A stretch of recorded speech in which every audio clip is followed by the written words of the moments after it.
जी हाँ, स्वागत है आप सभी लोगों का आपकी इस चैनल जेके एग्जाम्स में। जैसा कि आप सभी लोग जानते हैं कि हमने history of Jammu and Kashmir complete की है। कहाँ तक? 1947 तक।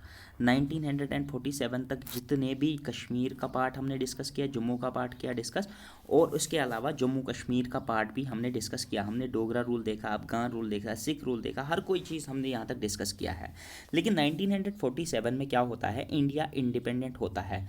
अब उस टाइम कश्मीर को दो डोमेनों के में से किसी एक डोमेन के साथ जाना था। यानी कि इधर कश्मीर को पाकिस्तान के साथ जुड़ना था या भारत के साथ जुड़ना है। तो इस बात को पूरी तरीके से चर्चा करेंगे यहाँ पर। आज का हमारा जो विषय का टॉपिक रहेगा वो रहेगा इंस्ट्रूमेंटेशन ऑफ एक्सेशन। अब ये होता क्या है, किस तरीके से कश्मीर इंडिया के साथ जुड़ गया, इस पर पूरी तरीके से बात करेंगे।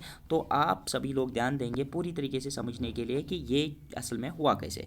देखो, अगर आपको गवर्नमेंट ऑफ इंडिया एक्ट 1935 पता होगा तो उस एक्ट को बेसिक मानते हुए, और ये जो हमारा है दूसरा ये अगर आप मानोगे ना, इसको गवर्नमेंट ऑफ इंडिया एक्ट 1935 को बेसिक मानते हुए, ये जो ब्रिटिशर्स का एक्ट था, उसके अलावा ब्रिटिशर्स ने दूसरा एक्ट लाया था, वो था इंडिया इंडिपेंडेंस एक्ट 1947।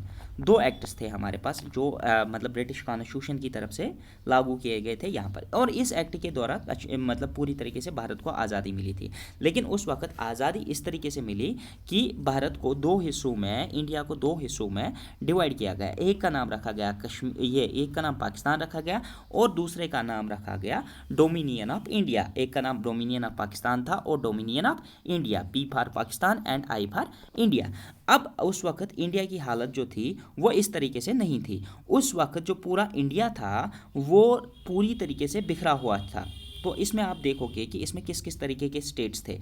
मान लो ये जम्मू कश्मीर है, ये बिहार है, ये आपका लाहौर है, यहाँ पर ये पाकिस्तान, ये पाकिस्तान के जो कुछ स्टेट्स हैं, यहाँ पर मध्य प्रदेश हो गया, यहाँ पर दिल्ली हो गया, यहाँ पर बहुत सारी स्टेट्स हो गए, अल्टीमेटली कन्याकुमारी तक। ठीक है, तो इस तरीके के स्टेट्स थे। लेकिन इन स्टेट्स में कुछ स्टेट्स जो थे वो प्रिंसली स्टेट्स थे, यानी कि राज्य रजवाड़े, जहाँ पर रूलर्स रूल करते थे, जो अल्टीमेटली ब्रिटिशर्स के अंडर ही काम करते थे, लेकिन वहाँ पर अलग से रूलर्स हुआ करते थे जो कि ब्रिटिशर्स के डायरेक्ट कंट्रोल में नहीं थे। जैसे हरी सिंह कश्मीर की एग्जांपल मैंने बताई दी, या डोगरा रूल यहाँ पर था। और इसी तरीके से बहुत सारे स्टेट्स थे जहाँ पर इस तरीके का राज चल रहा था। लेकिन कुछ स्टेट्स ऐसे भी थे जहाँ पर डायरेक्टली ब्रिटिश कंट्रोल कर रही थी, जैसे दिल्ली की बात करेंगे, डायरेक्टली ब्रिटिश गवर्नमेंट के अंडर ये थे।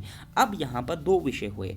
उस वक्त जो डायरेक्टली ब्रिटिश के अंडर में थे तो उनको तो ब्रिटिशर्स किसी भी तरीके से बांट सकते थे। जैसे ईस्ट पाकिस्तान को, ईस्ट बांग्लादेश को पाकिस्तान के साथ रखा गया क्योंकि वो मुस्लिम मेजॉरिटी वाला एरिया था, और वेस्ट बांग्लादेश को, ये वेस्ट बंगाल को किसके साथ? इंडिया, डोमेन ऑफ इंडिया के साथ रखा गया क्योंकि वो हिंदू मेजॉरिटी वाला एरिया था। अब इसी प्रकार से उस वक्त क्या करना था, जो ये प्रिंसली स्टेट्स थे इनको किसी न किसी डोमेन के साथ जोड़ना था, इधर पाकिस्तान के साथ या इधर इंडिया के साथ।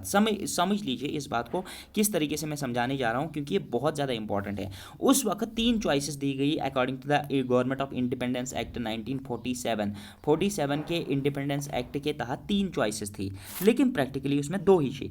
एक था इंडिपेंडेंट वाला मसला, दूसरा आप डोमिनियन ऑफ पाकिस्तान ज्वाइन कर सकते हो या आप डोमिनियन ऑफ इंडिया ज्वाइन कर सकते हो। ठीक है, तीन चॉइसेस थी। लेकिन अब ये इसमें दो गलतियां कर ली ब्रिटिशर्स ने। कौन सी गलती? ये जो इंडिपेंडेंट वाला मसला था ना, ये असल में प्रैक्टिकली कहीं पर भी नहीं था, प्रैक्टिकली इंडिपेंडेंट वाली ऑप्शन नहीं थी। अब या तो डोमिनियन ऑफ पाकिस्तान चूज करना है या तो डोमिनियन ऑफ इंडिया चूज करना है। लेकिन रूलर्स को जो यहाँ पर राज चला रहे थे, चाहे हरि सिंह थे या डिफरेंट स्टेट्स में, इनमें लोगों की कोई भी राय नहीं देखी गई। उनमें रूलर्स को पूछ के जो रूलर्स उस वक्त डिसीजन लेंगे, that will be the ultimate and final decision. लेकिन वो एग्रीमेंट जो किया जाएगा कि हम इस डोमिनियन के साथ रहेंगे या किसी और डोमिनियन के साथ रहेंगे, उस एग्रीमेंट का नाम ही रखा गया इंस्ट्रूमेंट ऑफ एक्सेशन। ये एक लीगल डॉक्यूमेंट है जिसके माध्यम से एक रूलर डिसाइड करता है कि मैं किस डोमिनियन के साथ रहूँगा। इसी तरीके से यहाँ पर अगर हम डिस्कस करेंगे इस चीज़ को, आई होप कि आपको बेसिक समझ में आ गया होगा। उस वक्त अगर इंडिया की सिचुएशन देखेंगे तो यहाँ पर सरदार वल्लभ भाई पटेल और उसके अलावा वीपी मेनन और अलॉन्ग विथ लॉर्ड माउंटबेटन, जो first governor general of India थे, ये तीन लोग डायरेक्टली काम कर रहे थे कि मतलब ज़्यादा से ज़्यादा स्टेट जोड़ी जाए इंडिया के साथ, क्योंकि इनको एक ऐसा मतलब मैनिफेस्टो इन्होंने बताया, ये एक मतलब मिडल मैन की तरह ये दोनों काम कर रहे थे राजाओं के साथ ताकि वो उनको मतलब लालच देकर उनको बहुत सारे मतलब भेदभाव ये ऐसा कुछ देकर उनको मतलब जोड़ा जाए इंडिया के साथ। तो इन्होंने बहुत सारी कोशिश की, तो अल्टीमेटली इन्होंने हरी सिंह को मनवा लिया। अब हमें अपने स्टेट का जानना है, हमें पूरे इंडिया का अभी नहीं पढ़ रहे हैं, तो आपको ये पता होने चाहिए कि ये असल में गवर्नमेंट ऑफ इंडिया एक्ट 1947 में मतलब इंट्रोड्यूस किया गया। गवर्नमेंट ऑफ इंडिया एक्ट 1947 की बेसिक्स है इसमें। तो it enables each of the ruler of the princely states to join any one of the new domain, चाहे डोमेन ऑफ पाकिस्तान या डोमेन ऑफ इंडिया ज्वाइन करने के लिए वो कहता है। असल में ये क्या है, इंस्ट्रूमेंट ऑफ एक्सेशन एक लीगल डॉक्यूमेंट है। अब आपको यहाँ पर समझ आ रहा होगा, तो यहाँ पर जो क्वेश्चन पूछने वाला है वो है महाराजा हरी सिंह जो थे, उन्होंने 26 अक्टूबर 1947 में ये डॉक्यूमेंट एग्जीक्यूट किया और ये मान लिया कि हम इंडिया के डोमिनियन के साथ जुड़ जाएंगे। तो इन्होंने एग्री जब किया उसके बाद ये मतलब यहाँ से चले गए, जम्मू कश्मीर से चले गए और बम्बई शिफ्ट हो गए, वहाँ पर हरी सिंह की मौत हो गई। ये तो हमने बता दिया। जब ये मतलब डॉक्यूमेंट इन्होंने प्रोड्यूस किया, कहा कि हम इंडिया के डोमेन के साथ रहेंगे, तब से जम्मू एंड कश्मीर मतलब किसका पार्ट बन रहा है, इंडिया का पार्ट रहा है, और हमें इंडिया की ही हिस्ट्री आगे जाके पढ़नी है। अब हमें जो आगे डिस्कस करना है वो करना है 1947 के बाद यहाँ पर किस तरीके से रूल चला। सबसे पहले हम बात करेंगे शेख अब्दुल्ला की, क्योंकि इन्होंने बहुत ज़्यादा इंपॉर्टेंट काम किया है। इन्होंने हरी सिंह के अगेंस्ट एजिटेशन ली थी ताकि यहाँ पर सेल्फ रूल लाया जाए। तो इसके बारे में पूरी तरीके से जानने की कोशिश करते हैं कि देखो मैं आपको 1947 पे नहीं छोड़ रहा हूँ, मैं आपको बराबर 2021 तक जितने भी हिस्ट्री के इंपॉर्टेंट इवेंट्स हैं, जितने भी चीफ मिनिस्टर्स रहे हैं, प्राइम मिनिस्टर्स रहे हैं, वो सारे ही पढ़ेंगे। तो आप बस बने रहिए वीडियो में और समझ लीजिए। बॉर्न ऑन 5 दिसंबर, ये बॉर्न कब हुए हैं 5 दिसंबर 1905 में, और डाइड कब हुए हैं 8 सितंबर 1982। तो इनका टाइटल जो था वो था शेर कश्मीर। कभी कभी ऐसा पूछा जाता है हुज टाइटल वाज शेर कश्मीर, क्योंकि इनका एटीट्यूड जो था वो ब्रेव एटीट्यूड माना जाता था। दैट इज़ वाई कि शेख मोहम्मद अब्दुल्ला को कहा जाता है शेर कश्मीर। तो ये फाउंडर थे किसके, नेशनल कॉन्फ्रेंस जो थे हैं अभी भी प्रेजेंट पार्टी, जिसके फारूक अब्दुल्ला, उमर अब्दुल्ला जो अभी मतलब सरकत लीडर्स हैं, उसमें ये जो है फाउंडर थे नेशनल कॉन्फ्रेंस के, जो यहाँ पर पॉलिटिकल पार्टी है। तो यहाँ पर अब आपको क्वेश्चन है, यहाँ पर आप समझ लीजिए कि he agitated against the rule of Hari Singh और urged self rule in the Kashmir. ये सेल्फ रूल के लिए डिमांड कर रहे थे, क्योंकि इन्होंने हरी सिंह के मतलब ये 2-3 बार जेल भी गए हैं। लेकिन आपको ये पता होना चाहिए कि he is the founder of national conference, कभी कभी पूछा जा सकता है। और यहाँ पर एक और क्वेश्चन है कि ये इन्होंने 3 time head of the state serve किया है, मतलब 3 टाइम इनको head of the state serve किया गया है। ठीक है, ही बिकेम प्राइम मिनिस्टर, पहले ये प्राइम मिनिस्टर बने, फिर इसको मतलब इन्होंने जो इंपॉर्टेंट काम किया है जम्मू कश्मीर की हिस्ट्री में वो है लैंड फॉर टिलर। मतलब उस वक्त काश्तकारी की ज़मीन कोई और कमाता था और मतलब किसी और को शेयर जाता था उसे, लेकिन इन्होंने क्या कहा कि जो ज़मीन पे मतलब ज़मीन को जोतता है, मतलब उस पर फसल बोता है, ज़मीन उसकी हो गई। उसमें कुछ कंडीशंस थे, कितने साल तक उसने वो ज़मीन अपनाई होगी, कितने साल तक वो उस ज़मीन पे काम कर रहा है। अभी भी प्रेजेंटली जम्मू कश्मीर में वैलिड है ये land for the tiller scheme. तो इन्होंने ये रेवोल्यूशनरी लैंड रिफॉर्म्स लाए थे जम्मू एंड कश्मीर में। अब इनकी जो पूछा जाता है कभी कभी आतिश चिनार, आतिश चिनार एक बायोग्राफी लिखी गई है किसके ऊपर, शेख मोहम्मद अब्दुल्ला के ऊपर, जिसके आथर है एम वाई टेंग कह सकते हो, मतलब कश्मीरी वर्ड है टेंग। तो एम वाई टेंग मोहम्मद यूसुफ टेंग के नाम से राइटर थे, जिन्होंने आतिशी चिराग एक बायोग्राफी लिखी है। किसकी बायोग्राफी लिखी है, इनकी शेख मोहम्मद अब्दुल्ला की। और इनकी डेथ कब हुई, 8 सितंबर 1982 में। इसके बारे में आपको 3 चीज़ें याद रखना है। एक, आतिशी चिराग ये एम वाई टेंग ने लिखी है। दूसरा, लैंड फॉर द टिलर जो लैंड रिफॉर्म्स लाए थे इन्होंने, वो शेख अब्दुल्ला ने लाए हैं। और ये 3 बार स्टेट के हेड रहे हैं, ये भी आपको पता होना चाहिए। He is the founder of national conference, ये भी पता होना चाहिए। और बाकी मतलब जितने भी चीज़ें हैं इसमें शेर कश्मीर का टाइटल भी आपको याद रहना चाहिए शेख अब्दुल्ला के बारे में। Now moving to the another thing, अब हम पढ़ते हैं कि यहाँ पर प्राइम मिनिस्टर्स कौन कौन से रहे हैं। यहाँ से अच्छे तरीके से आपको दिख रहा होगा कि prime ministers of Jammu and Kashmir state पढ़ रहे हैं।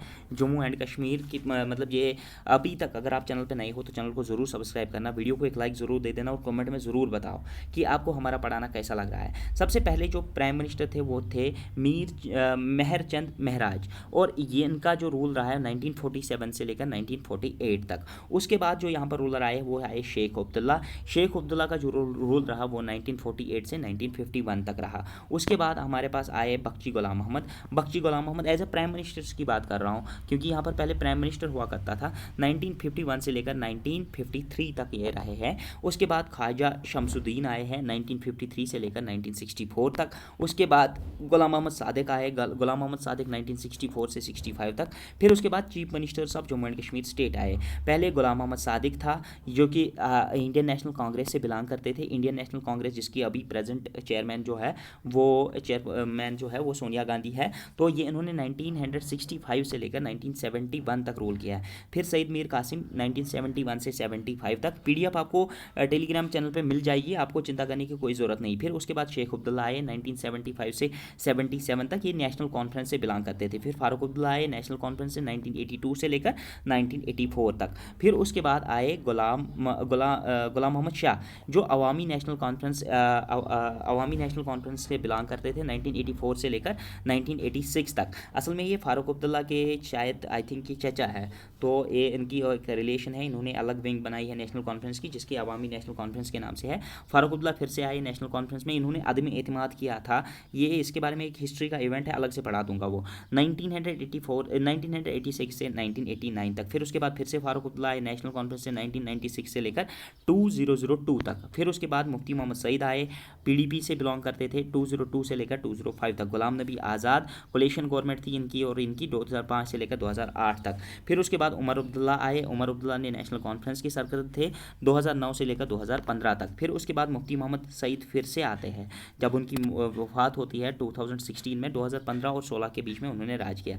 फिर महबूबा मुफ्ती बनती है, 2016, ये बनती है 2016 से 2018 तक। आपको याद होगा कि 20 जून 2018 से जम्मू एंड कश्मीर में डेमोक्रेसी का कोई नाम नहीं है, यहाँ पर कोई चीफ मिनिस्टर नहीं है, तब से कोई इलेक्शंस नहीं हुए।